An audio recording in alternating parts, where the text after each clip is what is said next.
Hello my dear students, welcome back to another session of computer application class. So yesterday we have studied about the different types of data types and its variants and also the subdivisions of major data types what we are using in the Java programming language. And today we are continuing the same topic about the data type. The remaining data types we are going to explain in this session, and already we have explained about the integer. The remaining part will be float and its variants and characters. So let me start the topic, float data type. Okay.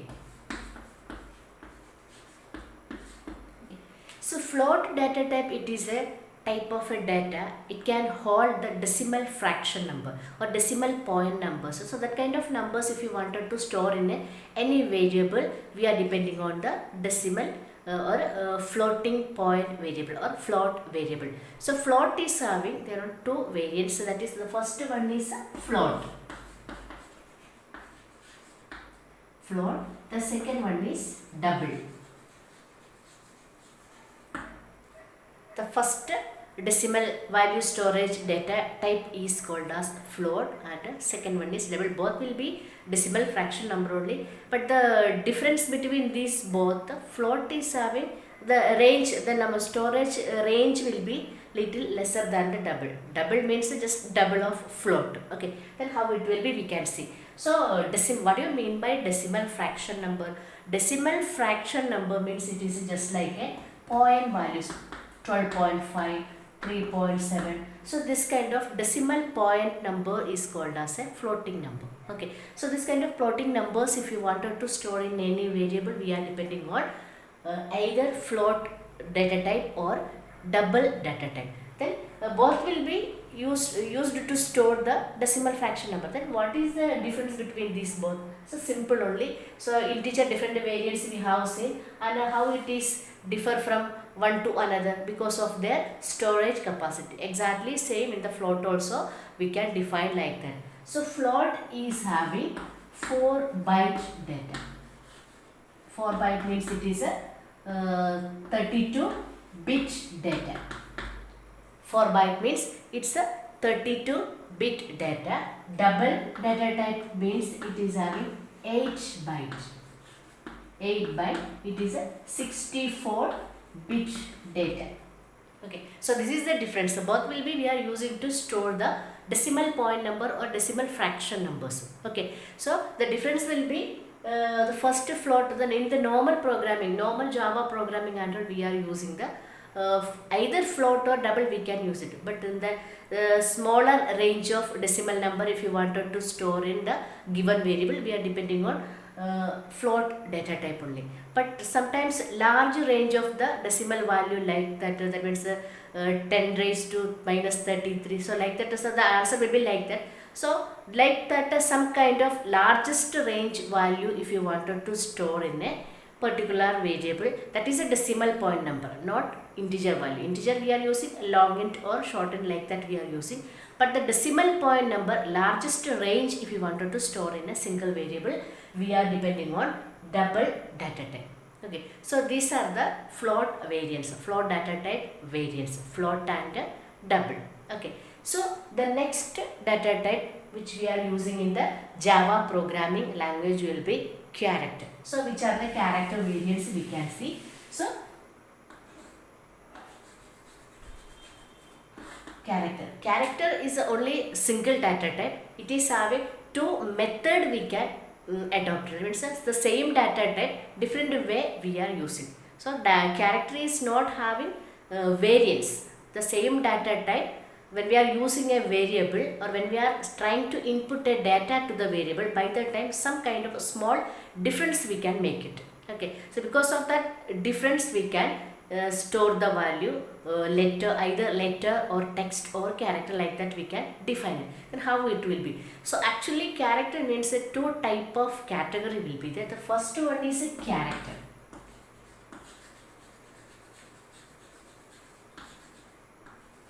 Character. The second one is string. The first one is character, the second one is string. So what is the differences between character and a string? So simple only, very easy to understand. Character means the single letter or A, B, C, like that. Individual literals or individual letter we can consider as a character. So the first constants or literals when we have explained, by the time I have already I explained what do you mean by character and string. So that's the same concept only, character and string. So character means we can store only single character at a time in a single variable. Okay, but string is not like that. If the variable will become string data type, we can store the name of a person, name of a place, address or content or sentence, or the lengthy content or text we can store in a single variable. So that is called as a string. But character is not like that. Character means it is a single character or individual letters. If you wanted to store in a single variable, we are depending on character. So that is the difference between character and a string. But the speciality we can see, both the purpose we are using single data type, that is called as a character. Then how it will be, I'll show it. Okay. Character data type, how to use a character data type as a character and also string. Then when it will become a string, how it will, what is the changes we can see. Here character, you have to use the data type character A. Character A will be there. So this is the declaration of character variable. So character A means we can store only single value. Example, A equal to inverted comma, one letter I have stored, only this much. If I am trying to store my name to the given or any name to the given variable, we'll see equal to I just trying to store like this, A equal to Anu. So actually according to this character declaration, both will be right answer only, but the output will be changed. So as per the first expression, A equal to A means this is right, we will get the output will become A only, because only A letter we have given. Okay. According to the second expression, A equal to Anu, we have given character A. So they will execute this statement also, but we will get the answer only A. That means which is the first letter of the given content, only first letter they will consider, isn't it? So group of letters will be there, that is they won't accept it and they won't print it. While inputting they will store it, but while getting the output or while printing the first letter of the text or word, they will print it. That is the speciality of the character variable. So then again the problem will be still remaining. So what is the solution for this problem? That means I wanted to print the name or text. So one solution will be there, that is called as text. Then how to use the text or string concept? So simple only, the same declaration, character variable you have to give it, then should give the bracket, square bracket. So inside this, how many letters we are going to store in a text, or that is approximate number we can give. For example, so the length of my name is 5. So sometimes which are the content I am going to be entering, that will be may or may not be, I know the length. If you don't know the length, one approximate value you can give it. If the maximum length of the text will be 10, you can give 15. So then maximum 15 character combination you can enter. So here I just given 10. So here we are telling character A of 10. So this is some other concept. Later coming chapter it will be there. That is called as arrays concept. Okay. So here inside the bracket, what value, how much number you are given, that much of letters you can store at a time in a single variable. So here A of 10 means below 10 also we can store. So A of 10 you have given, that is a maximum storage capacity will be 10 letters. So below that also we can store. Okay, and up to 10. Then that means above 10 it is not possible. So the entered character or text length will be 11 means they won't accept it, they won't store it, because that is beyond the limitation. So that they will reject it. Okay, so we can store maximum up to 10th and below 10th. Okay, so this is called as a string declaration. This is string declaration. This is character declaration. So these are the two types of character declaration we are using in the Java programming language. The entire Java program, same concept only we are using, but this is some special concept, because in the normal programming and all we are not using this one, only single characters we are using, but the original Java programming, wherever we are using like some kind of content we need to enter, or storage purpose, storage or student list if you wanted to make, so that kind of storage, more storage, character storage will be there we are using the string concept. Otherwise we cannot store the group of letters or words or a sentence. It is not possible to store it. So in this kind of problem solving we are using the string character declaration. So this is the way we are using the string concept. The first one is called as a character. So once again, the differences between character and a string. Character declaration, at a time we can store single letter in a given variable. But string declaration, that is exactly same like character declaration only, but the special thing what we can see, there we are defining the size of the text. That means what is the length of the entering text, which one we are going to be enter into the computer. So what is the length, some approximate number or size we can give it. So that based on this size, maximum we can enter the character. So total group of letters we can store. So length of the word or character means how many letters will be there in the given text. That is the length of the word or text. So that you have to find it. Okay, so that is called as a string concept. So these are the major data types we are using in the Java programming: integer and its variant, float and its variant, character and its variants. Okay, so the next topic of this chapter will be arithmetic expressions and its statements. Arithmetic expressions. Expressions and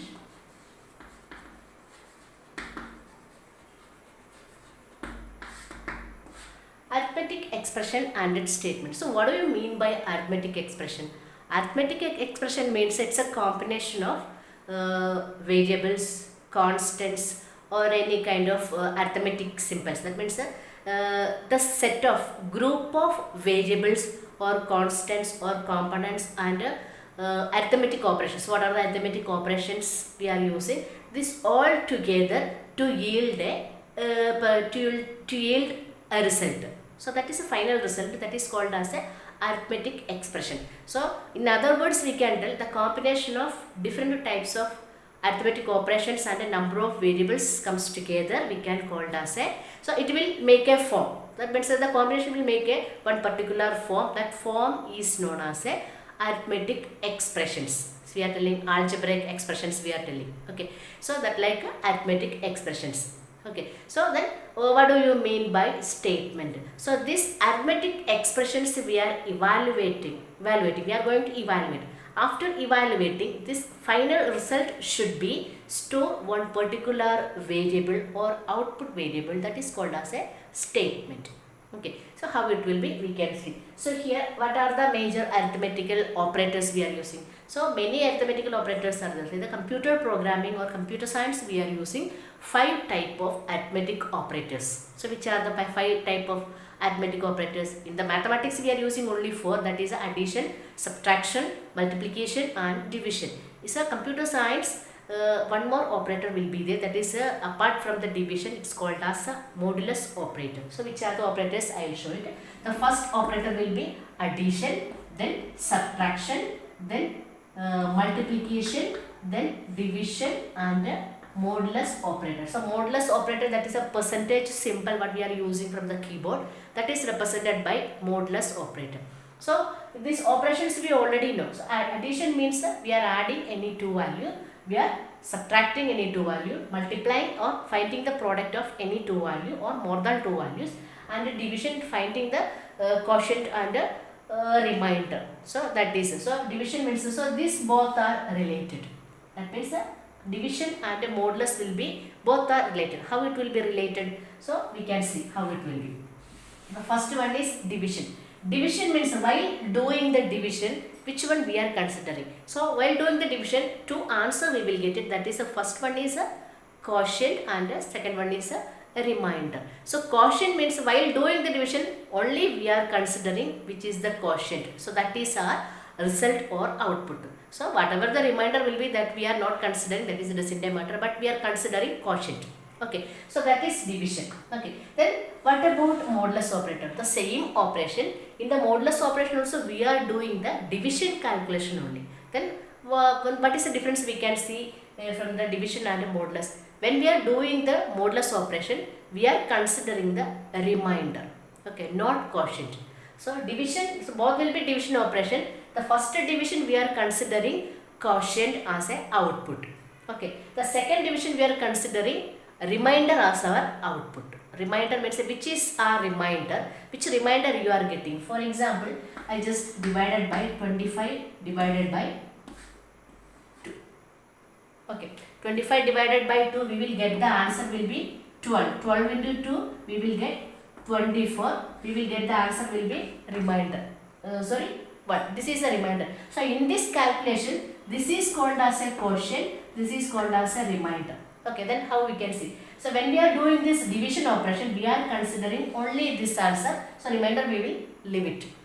Okay, so when we are using the modulus operation, the same calculation, we are not considering the quotient, which remainder you are getting, only remainder we are considering. So these two operation and than this division, modulus operator is very much important in the programming, while doing the Java programming. So that is later you know, while doing the practical, this is the most important operator what we are using in the Java programming problem solving time. The mathematical problem solving method, we are using this operator. Okay, so these are the major arithmetic operators we are using in the Java programming language. So the next, apart from the this operators, so with the help of these operators, some group of variables we are adding, and numbers, maybe numbers or literals or variables or constants or semi. So this all the combinations will make a single sentence, that is called as a expression. For example, here quadratic equations and algebraic expressions or quadratic equations and all we already know. So which is the quadratic equation, that is, I don't know whether you are having in the 9th standard. So if it is there, we can understand. If it is not there, no need to study. It is later you will get it. It doesn't matter. But for example purpose I am giving. So b square minus 4ac. So this is one expression. Okay, this is one mathematical expression. This we can call it as a arithmetic expression. So how it will be, why it is called as arithmetical expression? Because here numbers will be there, or integer literals will be there, character literals will be there, different arithmetic operators will be there. So how it will be, we can see. So if you see once in the expression, we are unable to find why it is called as arithmetic expression. So if you wanted to understand little more easily, first of all you have to expand it. How it will be expanded? So here we can expansion we can see. So b square. B square means b into b it will come.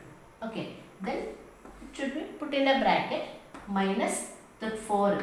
4ac means 4 into a into c. That means here multiplication will come. Okay. So 4 into a into c. So here we can see multiplication, subtraction will be there. Both the operations together and some group of integer literals and character literals. Integer literals means integer values or numbers. Character literals means it is alphabets. So this combination will make a format or expression. This is called as arithmetic expression. Okay. So in this arithmetical expression, so here we already know this is a mathematical formula. So here we are given one output variable. So you have to calculate this, or this formula you have to calculate it and or execute it. While after executing you will get one particular result. The result should be stored somewhere else. So for that we need some some output variable. So this output variable we have to give it in a LHS, that means a left hand side of the formula. So here I just given x equal to b square minus 4ac. Okay, so this whole expression is known as a statement.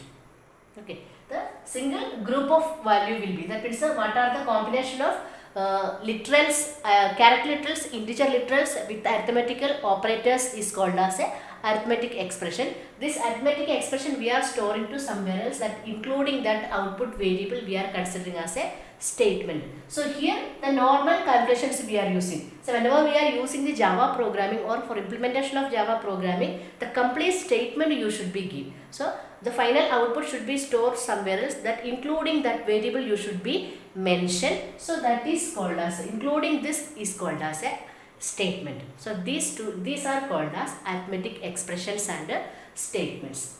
Okay, so the next topic will be type conversion.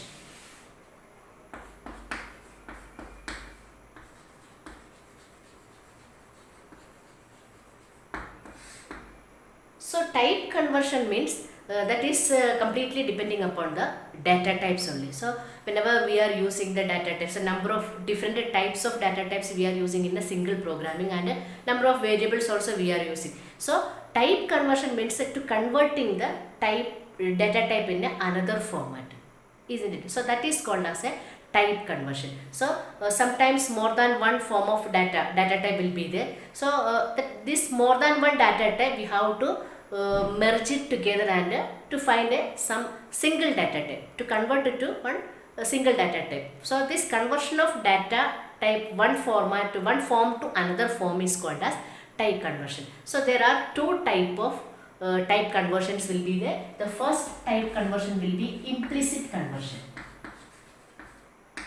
Implicit conversion. The second one is explicit conversion. Implicit conversion and explicit conversion. So what do you mean by implicit conversion, or what do you mean by explicit conversion?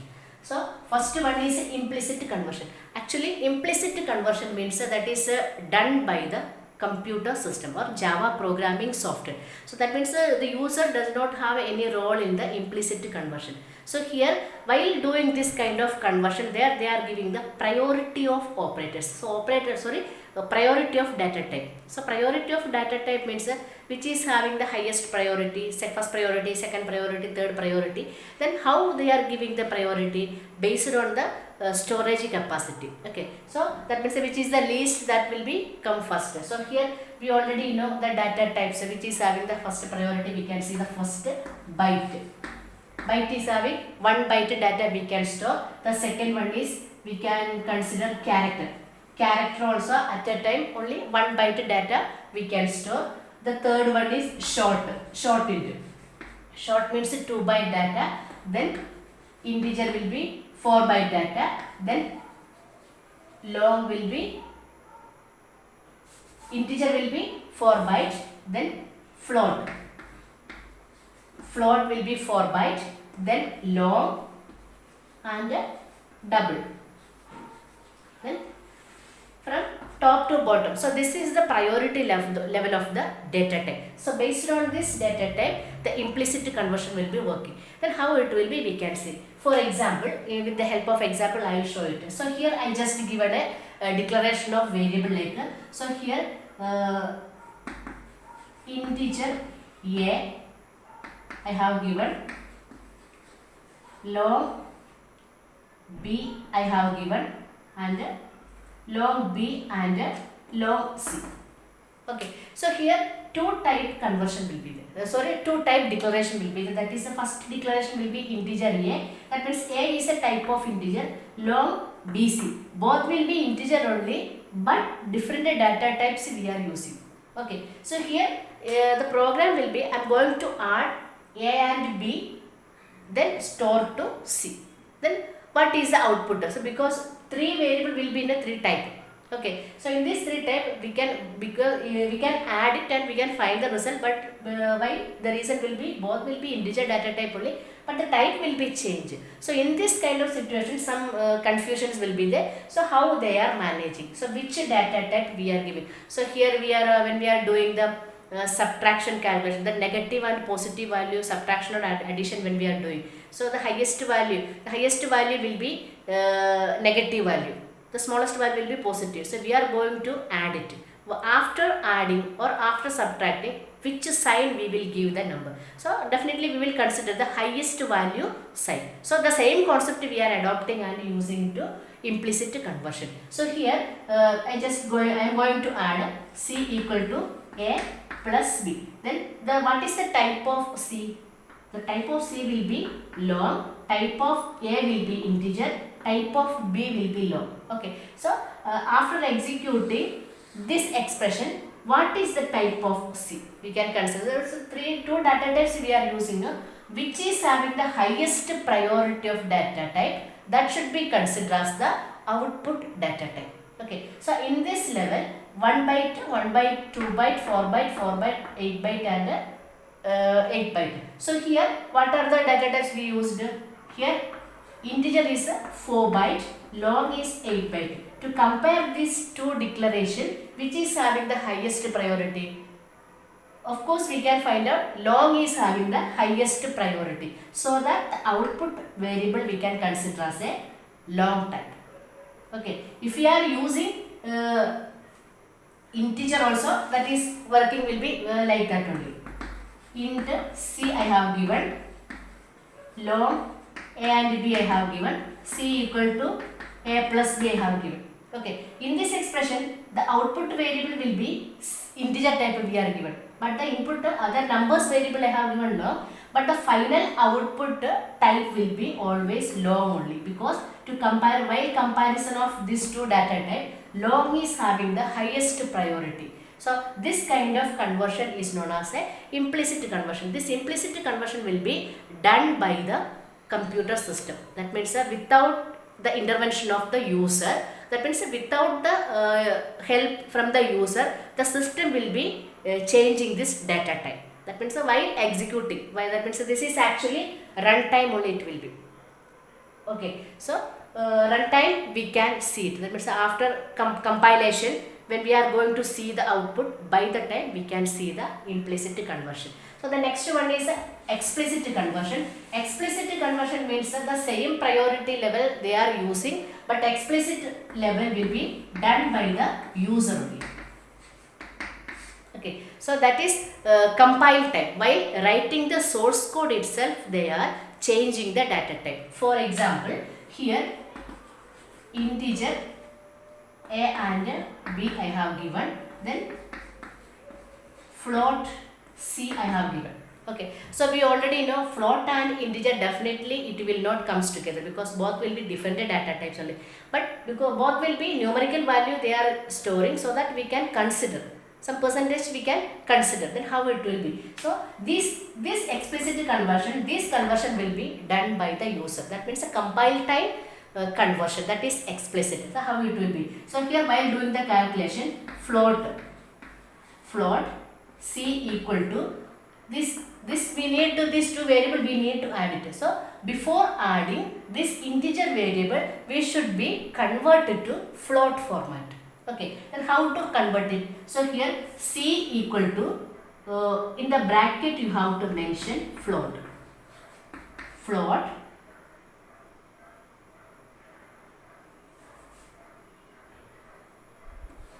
A plus B, you have to give it.